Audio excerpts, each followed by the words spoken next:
Dans l'ombre des étoiles anciennes se dresse un royaume où les légendes et la réalité se confondent. Un grand bouleversement ébranle la paix ancestrale. Des alliances se brisent, des secrets se dévoilent, et un pouvoir divin promet de changer le destin de tous. Bienvenue dans l'histoire majestueuse d'une contrée lointaine mais si proche, où un événement épique, porteur de mystères et de révélations, se prépare. L'histoire d'Afriland attend d'être racontée.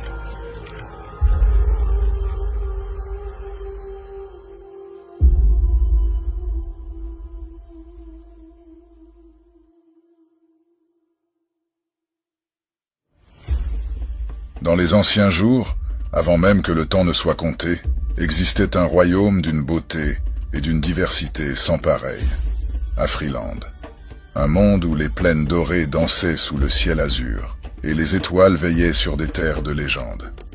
Ici, vivaient 9 tribus en harmonie, chacune bénie par l'esprit d'un pouvoir majestueux. Les crinières royales, fières et braves comme les lions. Les souverains des vents, agiles comme les aigles. La confrérie venimeuse, rusée avec les mambas et les scorpions.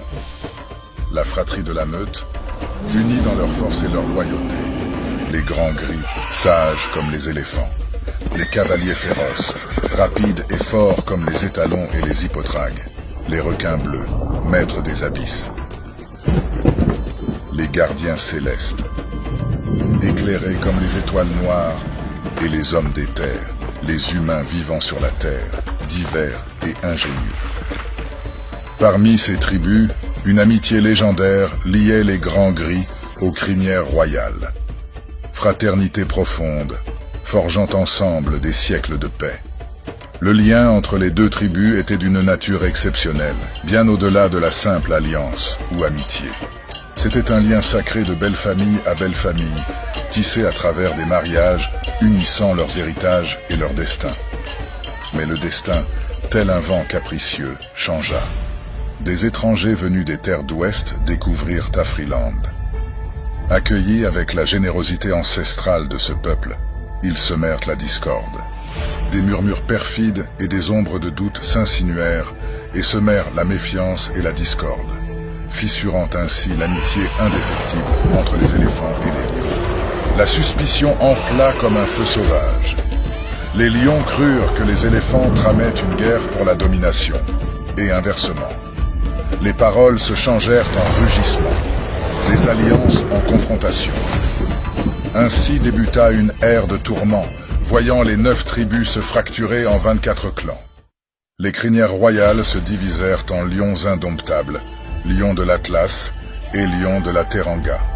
Les souverains des vents se scindèrent en aigles du Maliba, en aigles de Carthage et en Super Eagles.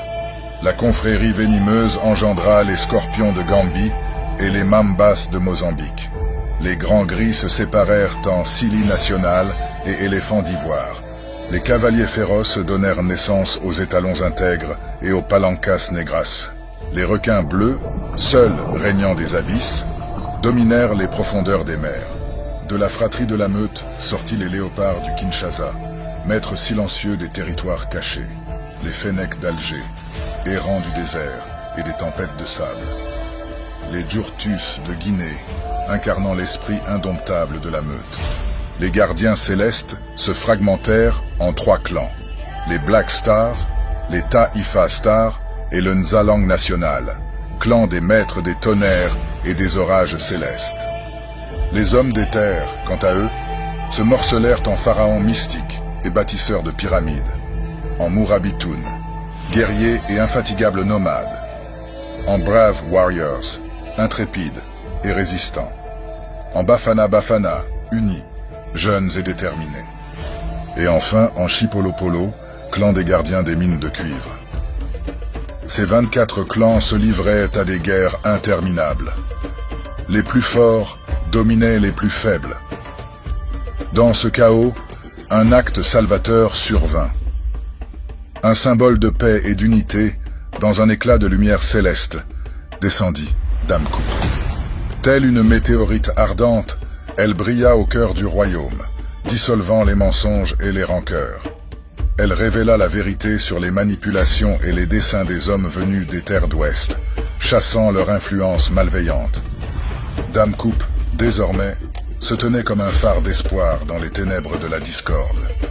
Une paix enveloppa Afriland. Les clans, autrefois divisés, se réunissent en un royaume tout en conservant leur individualité, formant une mosaïque de 24 tribus uniques. Pour sceller la paix retrouvée, un tournoi fut instauré. Un duel non de guerre, mais de sport et d'honneur, où les clans s'affronteraient pour la garde de Dame Coupe. Chaque rencontre serait un tissage de stratégie, de force et d'esprit, célébrant l'unité dans la diversité. Tous les 2 ans, les tribus se rassemblent, non plus pour la guerre, mais pour un duel d'honneur et de gloire, sous le regard bienveillant de Dame Coupe. Alors que le tournoi de Dame Coupe se prépare à s'élever tel un phénix des cendres du passé, tous les regards se tournent vers la terre d'Espérance, la Côte d'Ivoire. Cette contrée, baignée de lumière et d'énergie, accueille le tournoi dans son sein pour la seconde fois de son histoire, portant fièrement l'héritage des Grands Gris. Des arènes majestueuses, érigées comme des joyaux à travers la Côte d'Ivoire, attendent les héros de ce tournoi. Chaque stade, un colosse de pierre et de rêve, est prêt à accueillir les épopées des clans. Le peuple de la Côte d'Ivoire, vibrant d'un enthousiasme contagieux, s'apprête à accueillir les guerriers de tout Afriland. Dans les villes animées, les rues colorées et au cœur des forêts luxuriantes, l'air est chargé d'anticipation et de joie. L'esprit des éléphants d'ivoire, symbole de force et de majesté, imprègne chaque recoin, promettant un tournoi inoubliable. L'excitation est palpable. Les tambours de fête résonnent, mêlant leur rythme au chant des supporters. Les arènes, prêtes à se remplir de la passion et du courage des clans, attendent de dévoiler les histoires de bravoure, de stratégie et d'unité. Ainsi commence le tournoi sur la terre d'espérance et d'hospitalité, où chaque match n'est pas simplement un jeu, mais une célébration de la force, de l'esprit et de l'harmonie retrouvée d'Afriland. La Côte d'Ivoire, scène de cette grande épopée, s'apprête à inscrire son nom dans l'éternité de cette légende.